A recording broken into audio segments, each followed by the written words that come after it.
So good evening and welcome to another webinar by MiraDoc, powered by NewsX, Medically Speaking, Masosa, Heart Care Foundation of India, and IPE Global. A recent report by UNICEF on mental health, the States of the World's Children 2021, has made a startling revelation. 1 in 7 15 to 24-year-olds have often felt depressed or had little interest in doing things. What is even more alarming is the fact that children in India seem reticent to seek support for mental stress. In a survey by Gallup in early 2021, only 41% of the young between 15 and 24 in India stated that it's good to get outside support, compared to a global average of 83%. As the COVID pandemic heads into its third year, the impact on children and young people's mental health continues to weigh heavily. The disruption to routines, education, recreation, as well as concern for families' income and health is leaving many people feeling afraid, angry, and concerned about their future. In India, children with mental health disorders are mostly undiagnosed and hesitant in seeking help or treatment. According to the Indian Journal of Psychiatry in 2019, even before this pandemic, at least 50 million children in India were affected with mental health issues. 80 to 90% of those did not seek support.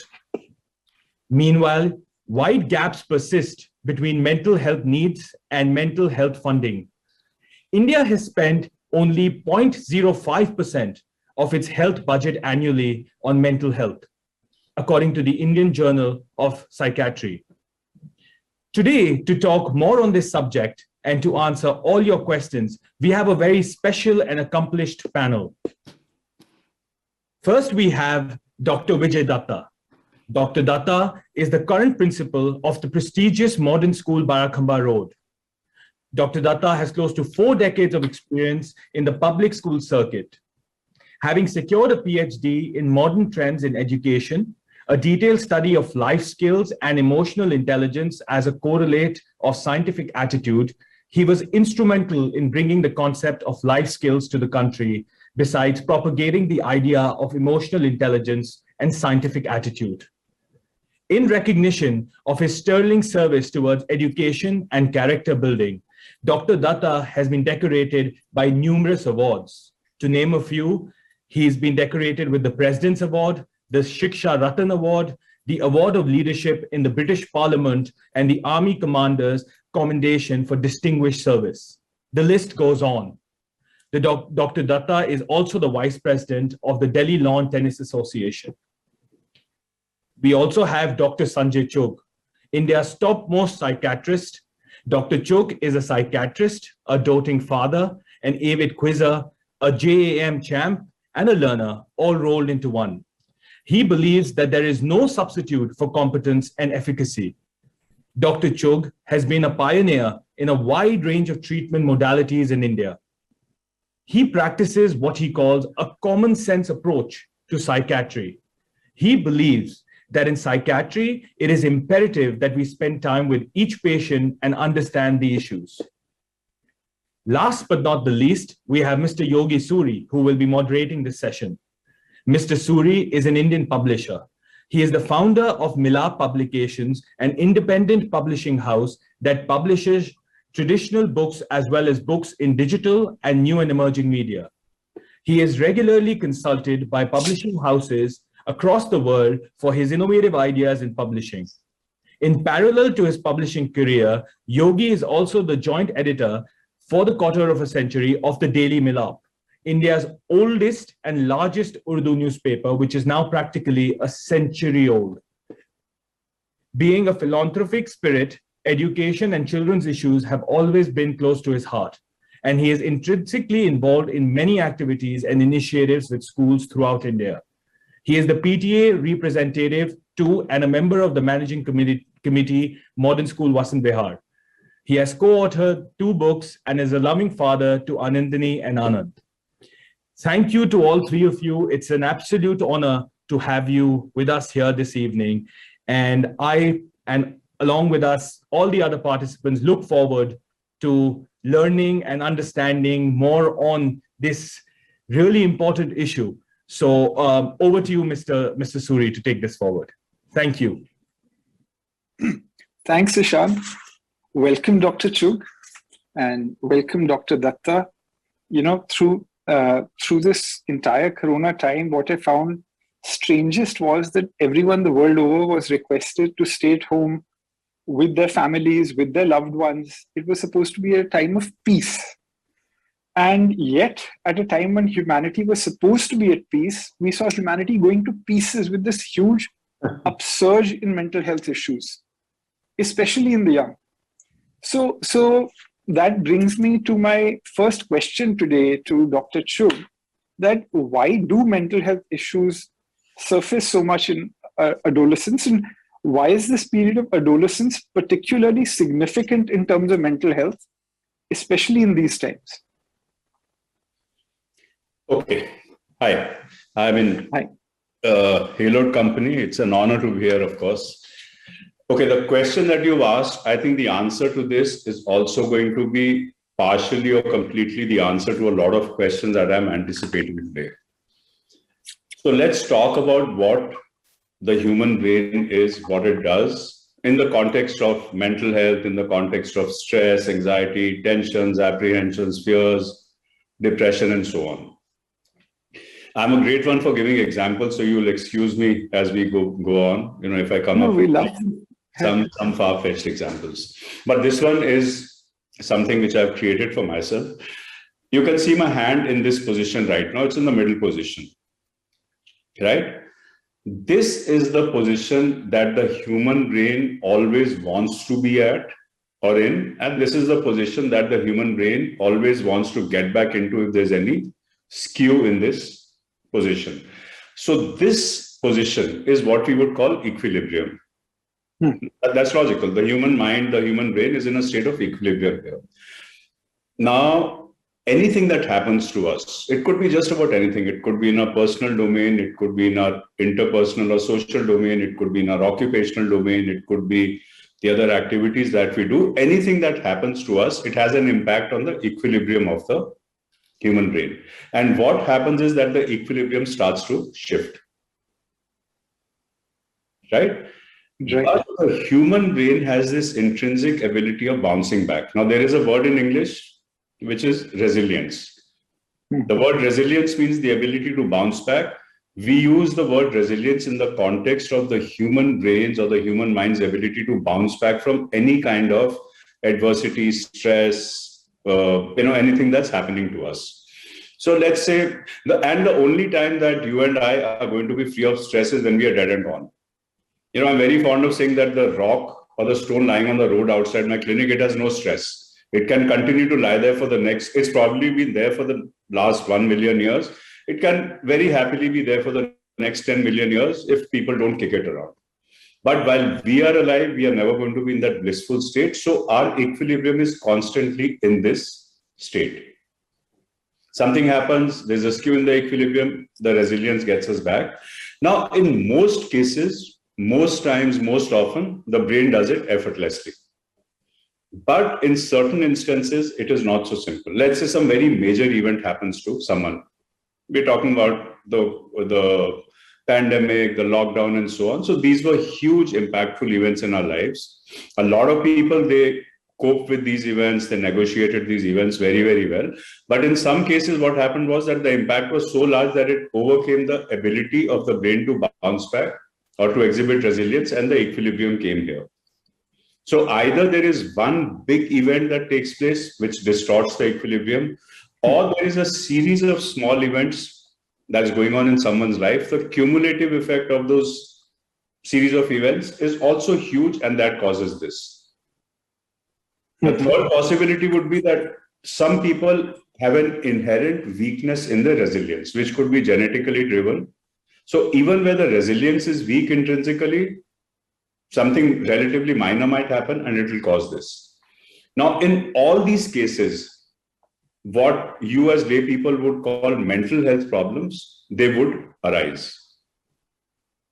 What we know for a fact is that a child has certain coping mechanisms, which is, so in childhood, there are certain mechanisms which govern our resilience.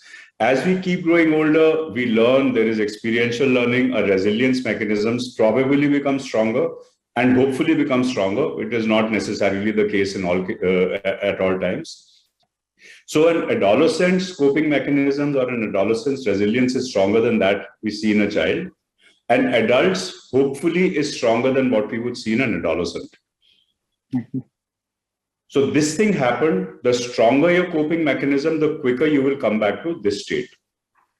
So this probably is an explanation for why we see a lot of problems or a lot of mental health related issues in childhood and in adolescence. Of course, adults have their own share of huge problems, small problems, and so on.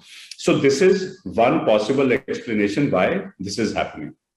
But this is the thing that I would want all of us to remember for the next 90 odd minutes, because any question pertaining to stress, I'm stressed, I'm hassled, I'm tense, I'm afraid, I'm apprehensive, is going to be answered using this as the basis. And the question then logically would be, how do we build our resilience? That we will discuss as we go on.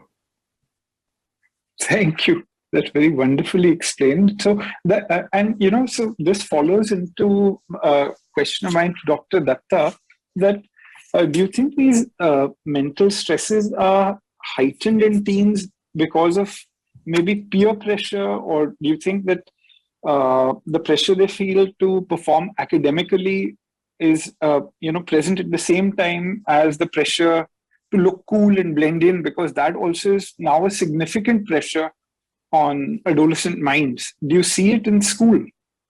Yes, absolutely. In fact, good evening, everyone. Thank you, Dr. Chook, for introducing the topic so well. You used two beautiful words that I often use while addressing. One is resilience, and other one, of course, the bouncing back and experiential learning. Having said that, coming to your question in just a minute, I would like to briefly talk about that. It has been, of course, an unprecedented tragedy, a COVID catastrophe, and a viral apocalypse that has been during these harrowing times, which were very grim and morbid. As far as my experience goes, and I speak from my practical experience from ground, I've been dealing adolescents for over 3 decades, roughly 4th decade also coming to an end. So having said that, what I feel, yes, of course, adolescence in itself has challenges.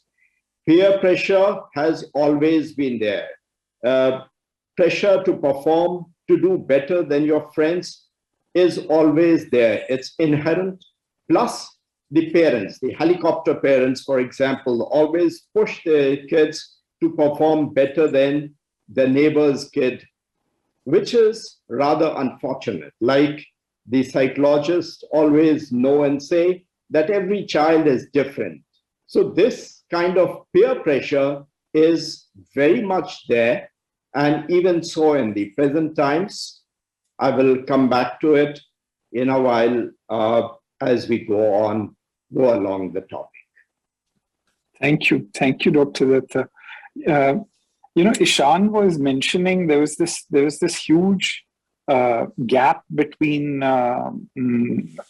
mental health issues in adolescence and mental health issues in general, and the treatment that is sought. And so this is something that just struck me, that perhaps at a time when much earlier there was Dr. Vidyasagar. He was also a psychiatrist, much where he had this strange custom where he never used to go attend any weddings, because he said if anybody identified him, they would link it to some stigma or the other with the people getting married, and that would ultimately result in problems in that relationship.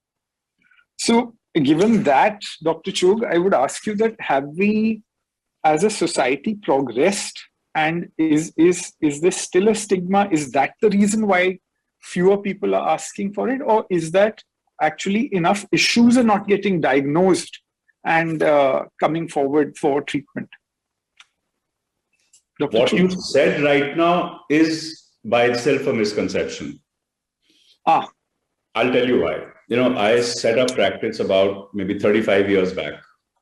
So when I set up practice, when I decided to join psychiatry, I was studying in a place called Maulana Azad Medical College in Delhi. So when I told my friends, okay guys, I want to take up psychiatry, उन्होंने कहा तेरे लिए बिल्कुल सही subject है, तू खुद भी पागल है और तू पागलों का डॉक्टर बनेगा. So this was probably 1983, which is what, a long time back. Long If you time. calculate, it's a long, long time back. So when I set up my own practice, there was this misconception that psychiatrist के पास वही जाता है जो पागल होता है. As time went by, what I learned was that if someone has to set up practice, now I have no experience with the government setup. I've been in practice all my life. What I know for a fact, which I've told an innumerable number of children who are doing their MBBS, that if you want to specialize and you want to be certain of success, the field to take up is psychiatry. It's a complete misconception that people do not go to psychiatrists. Today, if you forget psychiatrists, psychologists in Delhi, if you want to seek an appointment with a therapist or a psychotherapist or a counselor, the chances are the therapist will tell you that I have no appointments to give for the next 3 months. Which other specialty will ever say this? Can a cardiologist say, no, I will see you after 3 months? Can a neurologist, a gastroenterologist? No one can, because they are, they're saying, oh, come to me. Psychiatrists, there are psychiatrists who will not give you an appointment. I mean, the top child psychiatrists in Delhi will not give you an appointment for the next 2 to 3 months because they are doing justice to their work. A psychiatrist has to spend a lot of time with the client, agreed. But the inflow is so huge that your very statement or your question becomes invalid. That people are going. Now, what Dr. Vidya Sagar experienced a few decades back, I still experience it. There are pangs of envy and jealousy when my friends say, मेरे को उसने अपनी शादी पे बुलाया था, अपने बेटे की शादी पे. मैं कहता हूँ यार, मेरे को तो कोई बुलाता ही नहीं है. मेरे को कोई mall में, if someone meets me at a mall, someone who see me that morning in the clinic, the chances are नजर मोड़ के चले जाएंगे. Because what if the person next to them says, "Kya तूने तो Dr. Chook को hello बोल दिया." So if he's a psychiatrist, I never knew that he was related to you, so you must be going to him as a patient. So Dr. Vidya Sagar was not isolated. Dr. Chook is in that same boat. So the people who are coming to me might not acknowledge it, that they are coming to me. And this is adults. Adults also, maybe 45, 50 years of age and above. But people who are younger, 25 years of age, 30 years of age, 35, they are proud. Oh, doc, I told my friend that I'm seeing you and can you give an appointment to him or to her and so on. So in the West, it's probably a status symbol to say who the therapist is, who the psychiatrist is that you're visiting. In India, it might not be a status symbol as yet, but enough and more people are coming forward as professionals. That is one.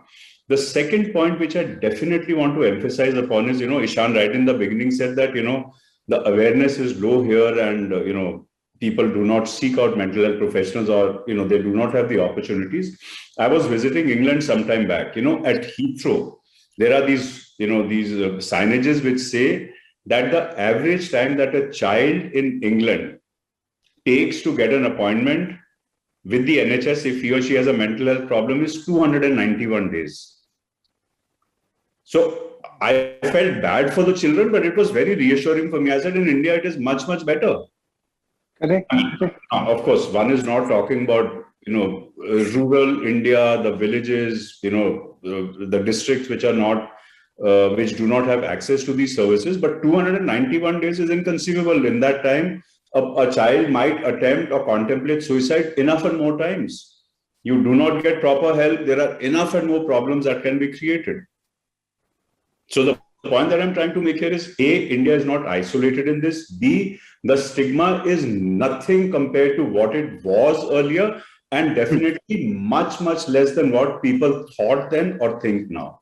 And that's Dr. Datta will have seen enough and more of examples of these problems. Of course, there are so many other problems. I mean, as a psychiatrist, I'm exposed to hundreds of problems, but these I would say would be the commonest.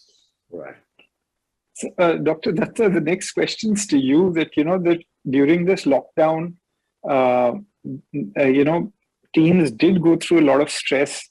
So, how do you feel this affected, teens? And did any parental groups reach out to you for help with any specific issues? Yes, indeed. Taking off from where Dr. Chook left, I fully agree with him. For an illness to be cured, it is important to identify correctly before prescribing, let alone administering a medicine, finding out what is the problem. That is identification of the problem is very important. We need to build up the awareness, and after awareness, we need to have the identification. Of course, doctors have a different way of identification. We do it slightly in a different manner, and I'll talk about it. That is, we have these tests going along with the kids, the TET and the STET, for example. The TET is the thematic perception test, wherein we give them stories to write. In creative writing, there are open-ended stories where they end up with situations which kind of indicate a problem that they are undergoing. And similarly, the situation reaction test, in which they react in a particular manner which is not supposed to be or is normal for a student under normal circumstances. So these two kind of tests that we administer in our English tests, and of course, the counselor also deals with these. We identify the problem and what is the degree of the problem. The experts say 1 out of 5 will have emotional issues in adolescence, but you never can really tell during this period of COVID, where there is a little inhibition and going out as well to the doctors, reaching out to a psychiatrist because of the COVID protocols, because of the social distancing, because of children being kept indoors by the parents compulsorily. Even if a child wants to come out, there are a lot of examples here when I get to interact with these children as they have started to come to school, that they would like to express that they would like to come to school, but the parents say, no, don't go out to the school. And especially with the blended learning coming in, the parents say that what you are getting at home, you're getting the same classes at home, so why go to the school and why while away your time, why subject yourself to the risk? So there is this problem of mindset amongst the parents also, due to which we can't actually identify and detect to what degree this problem is there. And then, of course, having detected, we need to have the early interventions, which, of course, depends on the timely identification. So a comprehensive mental health program has been chalked out by the school, in which I say not only the counselor or the special educator should be involved, but every teacher should be a counselor. He or she should be able to identify and thereafter start with the intervention. And in cases of severe cases, it is brought to the notice of the principal that, look, this is what we feel that the child is undergoing this trauma, and we deal it at a different level. The special educator comes in, the counselor, the school counselor comes in, and we deal it differently. Dr. Chook was talking about resilience. Yes, different children show different degrees of resilience. Some come out of it very easily, while others take a long time, and it continues to reflect on their academic performance. Their grades keep dropping, and when we notice that why are these grades dropping over the period of time, we notice that the child is undergoing some problem, some issue at home. There is this very famous, if I may briefly relate with you, story of Mrs. Thompson, who was finding this Gary, a particular child, as we may name it, his grades dropping over the period, his behavior going astray altogether, him misbehaving all the time. So she used to be scolding him all the time. Then comes the teacher's day when everyone brings in some cards, every small gifts for the teachers, and this child brings in a small bottle of perfume which was almost empty. And that is the time the mother realizes that, the teacher realizes that the child has lost his mother. So she wears bit of that perfume and talks to him nicely. So the child Gary responds to Mrs. Thompson saying, "It is for the first time that you have smelt like my mother." So at times there are issues at home that we do not know that our child is undergoing, and therefore his, academic grades are falling, he's unable to perform, he's withdrawn, he's staying at home, and even at home, he doesn't come onto the online because he is just withdrawn altogether. So we need to know the background, the problem that the child is facing, and we must make an attempt to find out. There could be bereavements in home, there could be household loss of income, and of course, all the time wearing a mask and social distancing. All of these definitely have an adverse impact on the mind of a child. Well, thank you, Dr. Datta. And that was a wonderful statement that every teacher, Dr. Chook, we have thousands of questions with the two of you on the panel. So I'm just trying my best to, bunch them together so that you can address a whole group rather than specific questions. And for everyone watching this, while we are trying to address as many questions as we can, the identity of every person asking a question will be anonymous. And in case any question cannot be addressed due to paucity of time, please write to us. We're going to request Dr. Chook and Dr. Datta to address those later. But Dr. Chook, over to you. Stress and anxiety in children. It is a major cause of concern. People are writing specific things. And along with that, I would just like to add that, very often what happens is that parents are, saying that think happy thoughts, think positive thoughts, think motivational thoughts. At what time do we switch from, giving motivational stories to actually seeking professional help in these cases? Over to you. Okay. I think I'm going to share my screen.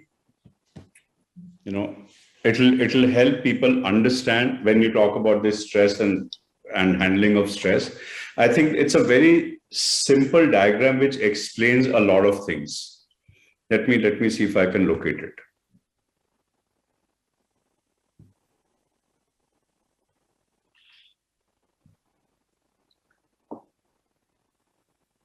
Okay, can you see it? This thing is something which is called a stress bucket. So there is this bucket, which is the stress bucket, and there are different things which are contributing to the stress, which is, let's say, the water going into the bucket. So on one side, which is the top, you have the causes of stress.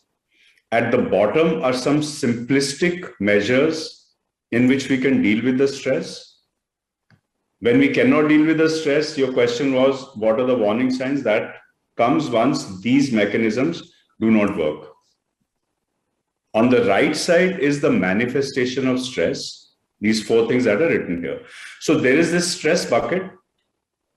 There are various things which are contributing to the stress. What are these various things? Let's see.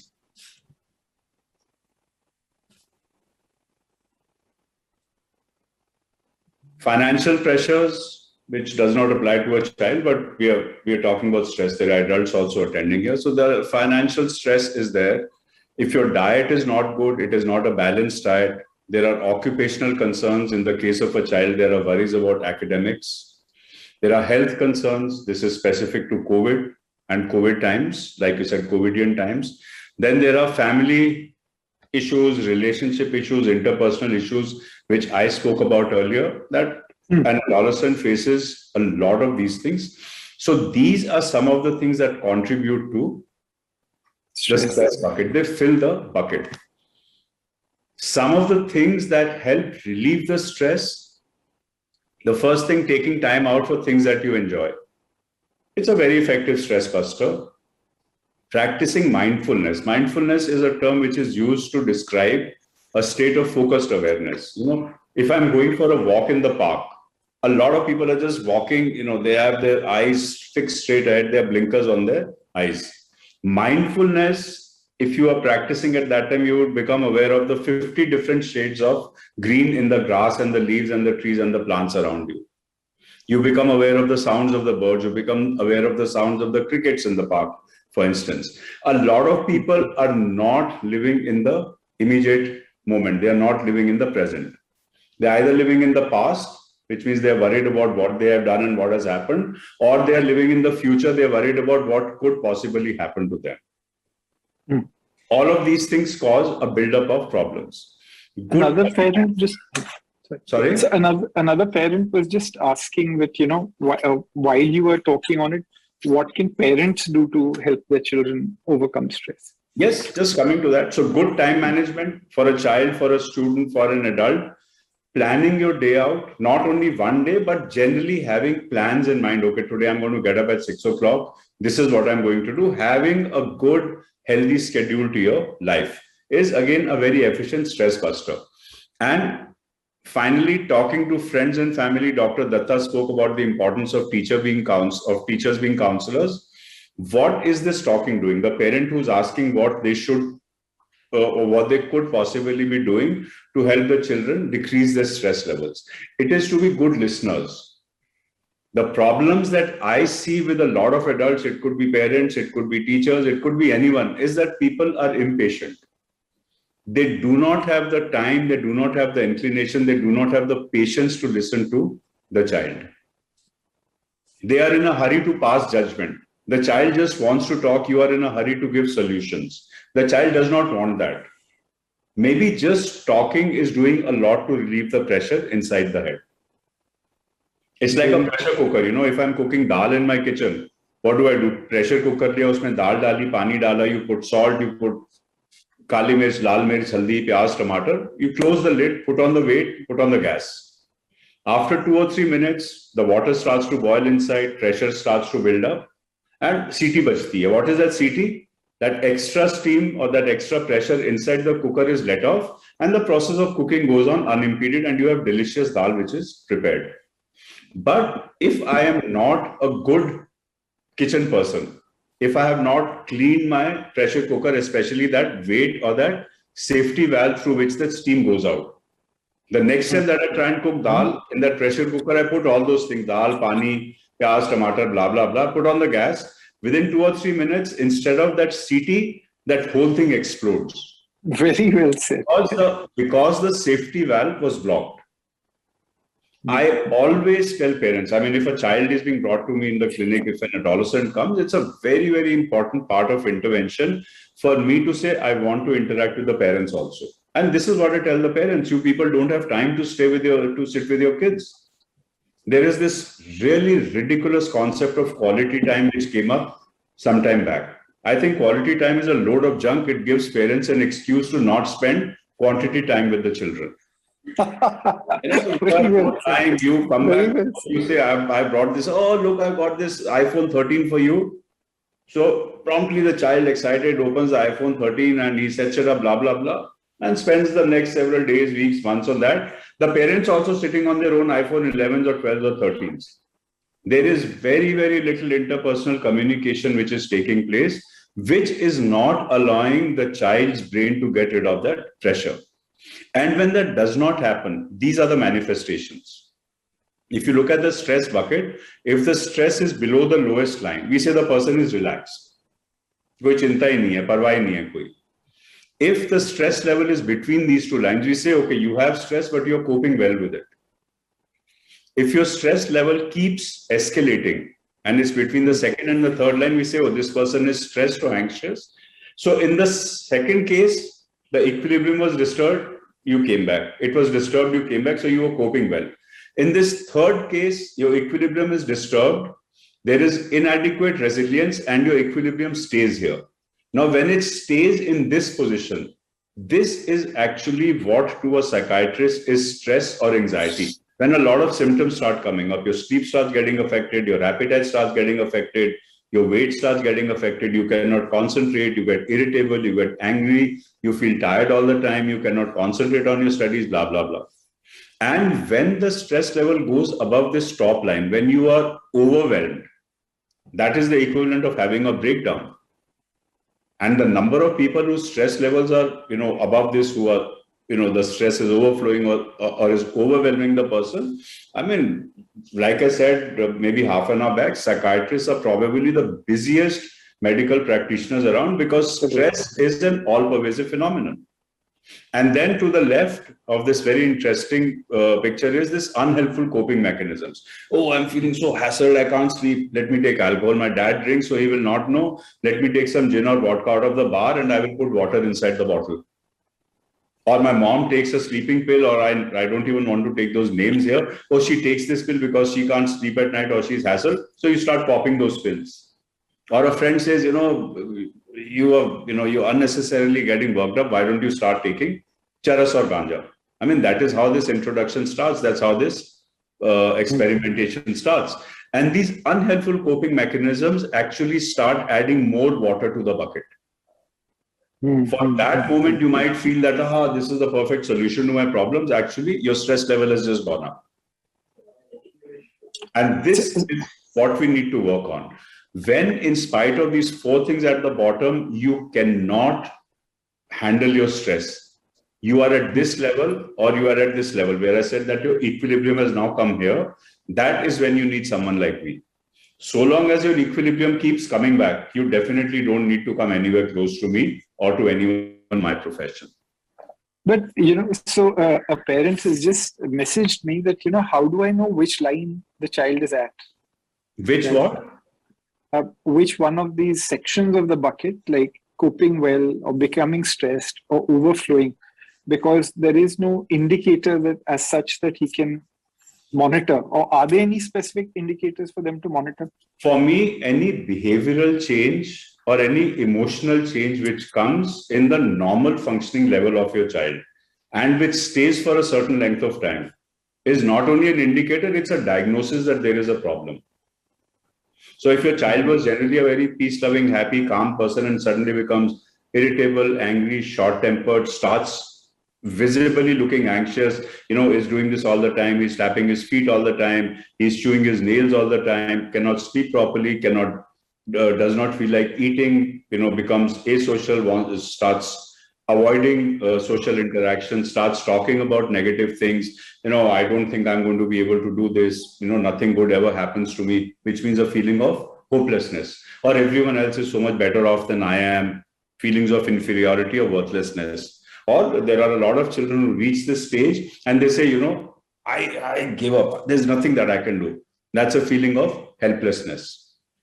So any of these things are very, very sensitive indicators that now, जो बोलते हैं ना पानी सिर के ऊपर चढ़ गया, तो वो पानी सिर के ऊपर यही है, ये लाइन वो सर है, जब पानी इसके ऊपर चढ़ गया, go to Dr. Chook. Right, but that's because very well explained. At that stage, as a parent, you are not going to be able to bring this level down. True. And enough I know people have paid the price where either through lack of recognition or denial, no, मेरे बच्चे को तो problem हो ही नहीं सकती, या हाय psychiatrist के पास तो पागल ही जाते हैं, मेरा बेटा पागल थोड़ी है. I mean, you have anxiety, you're not mad. You have depression, you're not mad. But if you do not take proper intervention, I mean, the media is full of these case stories of people who had extremely negative thoughts, who have attempted self-harm and so on. It is not that it happened overnight. It's not that one night the child was absolutely fine. The next morning the child said, no, I don't want to live. And the child promptly did something. It never happens that way. Very well said. Very well said. And, so this is coming to the next part of it, a group of questions really, which is this increase in aggressive behavior. Now, we can apportion it to screen time. We can say being cooped up at home. But there is a overall a group of parents have written about an increase in aggressive behavior. Why do you think it's happening, and what can be done about it at home, and when to come to you? Parents are the strongest, the biggest, and the most effective role models that a child has. Point number one, we find that aggressive children often come from aggressive homes. If the child is exposed to physical aggressiveness, is exposed to verbal aggressiveness, is exposed to emotional aggressiveness, the child very often will learn that this aggressiveness is a way to cope with my anxieties, with my conflicts, and with my stresses. As opposed to this, a child whose parents are relatively calm, they have a good, healthy relationship, is very, very unlikely to exhibit aggressive behavior. That is one. So to change a child, you need to make sure that you can change yourself. Ideally, if you can look ahead, you need to provide the child an environment which is free of this incompatibility and this disharmony. You cannot expect the child to be something which you yourself are not, because that is what you have taught the child. The second thing is, like in that stress bucket, we said, those strategies right at the bottom, they are very, very effective tools. I mean, anything which controls your irritability, which control your aggressiveness. So irritability, anxiety, tension, these are the fertile soils on which aggressiveness breeds. If we can help the child to become less irritable, less anxious, less fearful, less apprehensive, you are decreasing the chances of aggressiveness in that child. And what is most important is if the parents come to me and say, doc, my wife and I or my husband, I have a wonderful relationship, we've never fought, and still the child is behaving like this, then I would definitely be worried, because then definitely psychiatric intervention would be required. Oh, okay. And so you had mentioned that aggressive children come from aggressive homes is a thing you've seen. Is there also so there's this question that, is there also genetics? Does it play in it? Like, is it transmissible genetically, or is it a genetic factor? Excellent question. Again, one of Dr. Chook's examples coming up. This is a triangle. You can see it. So this is one apex, apex 2, apex 3. All disorders are explainable by this triangle. This is what we call the biopsychosocial model of problems. So at the top is bio or biological. This is the psychological or your personality type, and social is your environment. Everything is biopsychosocially determined. So if there is aggressiveness, I have just spoken about the social component, which is the external environment. But then if you look at the biological component, what is biology? It is actually the internal environment of the individual, which is his genetic makeup. So your genetic makeup will predispose you to being aggressive. Your social component, which is your external environment, also would predispose you to becoming aggressive. And psycho, which is your personality type or your personality makeup, also predisposes you to this. And where all three factors are positive for aggressiveness, the chances are very high that even in the face of small triggers, the reaction that we will see would be completely out of proportion. If the parents are at the bottom of that bucket, bottom of that stress bucket, where those were the things that you could practice to keep the stress below the second line. Practically speaking, the role of parents and family is limited to below that second line. The moment you cross that second line, where you reach that stage where you are feeling anxious, or you are anxious or low or sad or depressed, or you are getting overwhelmed, you are wasting time if you try and do it on your own.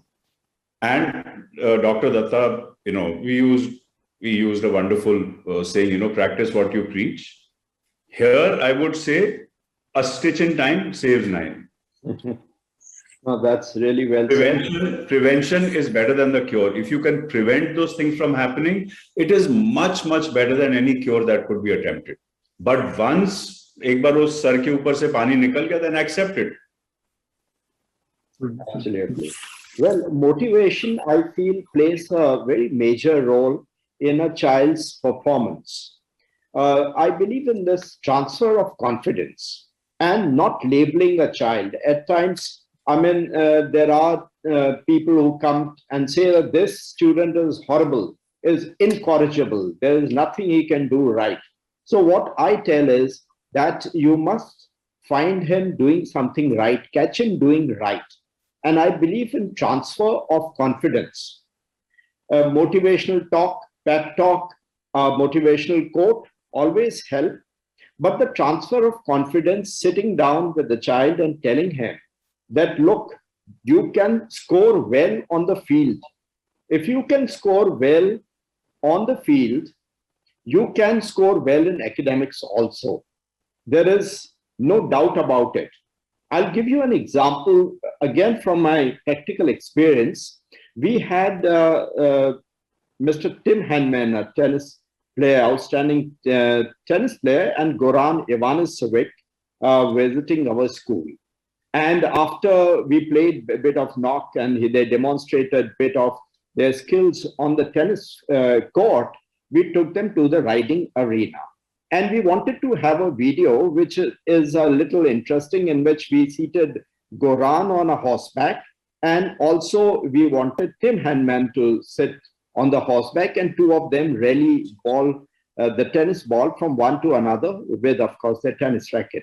Now, Goran was okay on the horseback, but Tim Henman was very nervous because probably it was for the first time he had sat on a horseback. He was very nervous, almost shivering. We told him, all we want you to do is have a little knock with Goran, and we handed him out a tennis racket. And the moment he had the tennis racket in his hand, suddenly his level of confidence grew. He was more stable on the horse, and he could rally for a while with Goran. Couple of, say, around 4 or 5 minutes, they continued to do that. And while he was doing that, he was not so nervous about being on the horse that he sat for the very first time. So this was, I felt, a glorious example of transfer of confidence, which I try to do for students. This transfer of confidence motivates them and helps them do things that they earlier thought they can't do. If there is a fear of maths, I catch him doing something right. I transfer his confidence from there to the subject where he is not doing well, to say that if you can do well there, you can do well here as well.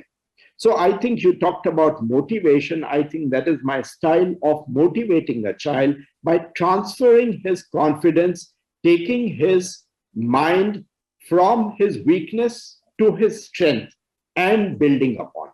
So, thank you. And so there's somebody who's written in that their child has severe mood dysregulation disorder and delayed puberty, has ADHD, anxiety, borderline personality traits.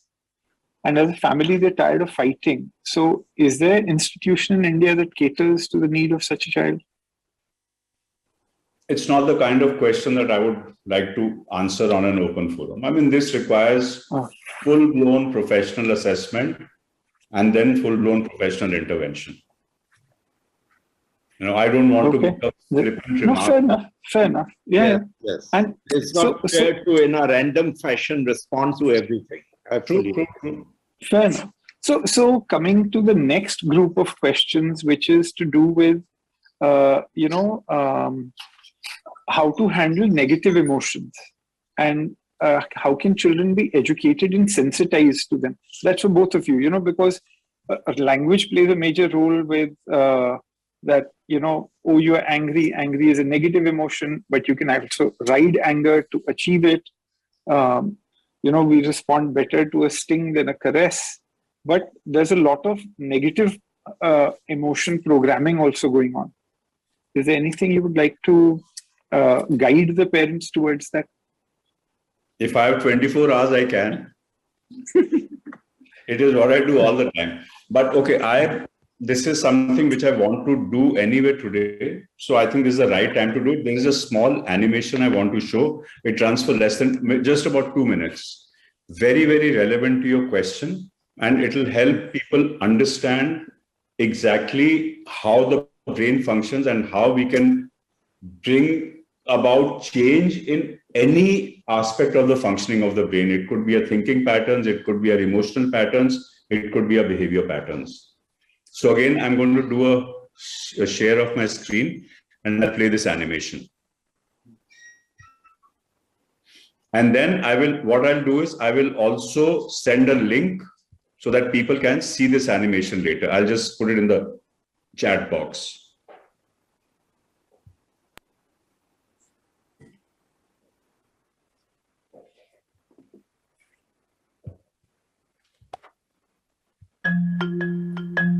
Let me, 1 second.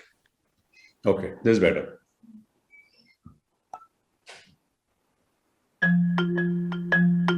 Not so long ago, many scientists believed that the brain did not change after childhood, that it was hardwired and fixed by the time we became adults. But recent advances in only the last decade now tell us that this is simply not true. The brain can and does change throughout our lives. It is adaptable, like plastic. Hence, neuroscientists call this neuroplasticity. How does neuroplasticity work? If you think of your brain as a dynamic, connected power grid, there are billions of pathways or roads lighting up every time you think, feel, or do something. Some of these roads are well-travelled. These are our habits, our established ways of thinking, feeling, and doing. Every time we think in a certain way, practice a particular task, or feel a specific emotion, we strengthen this road. It becomes easier for our brains to travel this pathway. Say we think about something differently, learn a new task, or choose a different emotion. We start carving out a new road. If we keep travelling that road, our brains begin to use this pathway more, and this new way of thinking, feeling, or doing becomes second nature. The old pathway gets used less and weakens. This process of rewiring your brain by forming new connections and weakening old ones is neuroplasticity in action. The good news is that we all have the ability to learn and change by rewiring our brains.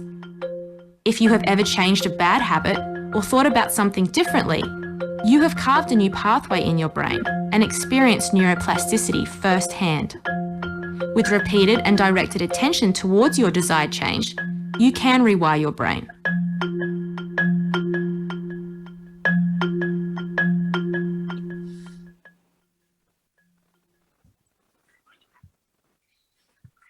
This is the key to bringing about any kind of change in our lives. Now, what has been shown here is that everything that we either think or feel or do is essentially a neurological function. These do not exist in a vacuum. They do not arise in a vacuum. The more you do something, the stronger the hardwiring inside your brain, and the more it becomes your second nature or your default nature. Now, what they've shown in this animation is that, let's say I started feeling a certain way and I continue to feel that certain way. It started off as a thin white road. I kept walking down that path over and over again. It started becoming thicker and thicker, broader and broader, and it became second nature for me to feel that way. And one fine day, I realized that, oh, this is a bad road for me. It's an unhealthy road for me. When I decided that this is an unhealthy road for me, I needed to start carving out a new pathway, which was shown as the yellow pathway or the yellow road in that animation. So initially, it started off as a very thin footpath kind of thing. You start forcing yourself to walk on that yellow footpath. It becomes a slightly bigger road. It becomes a village road, a town road, a city road, becomes a highway, becomes an expressway. And one day you reach a stage where your second nature is now this yellow path. And at the same time, as we saw in the animation, the white road has disappeared completely. And there is a saying in English, I've learned from Dr. Datta that it's good to use sayings. If you don't use it, you lose it. So you stop thinking in certain ways. I mean, you try to stop thinking in certain ways, eventually you lose those thought patterns. You try and stop feeling certain ways, you will lose those patterns. You stop behaving in certain ways, you will lose those patterns, which is how habits change. Now, what I'm going to do is I'm pasting the link here, and people who are interested, what they can do is, give me a second. What they can do is they can, whenever they want to, whenever they have time, they can just click on this link. It's a YouTube link. And, if understanding it was slightly difficult, the language, then like Netflix and Amazon Prime have taught us, you can put on the subtitles and they do the job for you. So this is the link. It's something which I would recommend very, very highly to everyone. I mean, today, I've learned about neuroplasticity only in the last 5 or 6 years. Today, my entire practice is based on the applications of the principles of neuroplasticity. You can change whatever you want. On behalf of Team Meradoc, it's been such an honor and privilege to have the three of you spare so much time for us. Thank you, Dr. Datta. Thank you, Dr. Chook. Thank you, Mr. Suri. We've had over 3,000 registrations and thousands of questions, and it's being watched by tens of thousands of people across multiple platforms. For all the participants, it's not possible to answer all your questions, but we would request you, if you have any further questions, you could go on meradoc.com and send us your questions, and we'll request the panelists to maybe address your questions at a later time. So we at Meradoc, to help and provide assistance to people in this tough time, have decided to provide free online unlimited consultations with general practitioners and doctors 24/7. So in case any of you want to avail of this, you can just go to meradoc.com, register yourself, and get access to doctors for free 24/7. So again, thank you so much, Dr. Chook. Thank you so much, Dr. Datta. Thank you so much, Mr. Suri, for doing this. We'd also like to thank our partners, NewsX, Masosa, the Heart Care Foundation of India, Medically Speaking, and IPE Global. It was an absolute pleasure having you three gentlemen here today with us. And I've learned a lot. And I'm sure thousands of people have gained a lot and have learned a lot over the last 1.5 odd hours.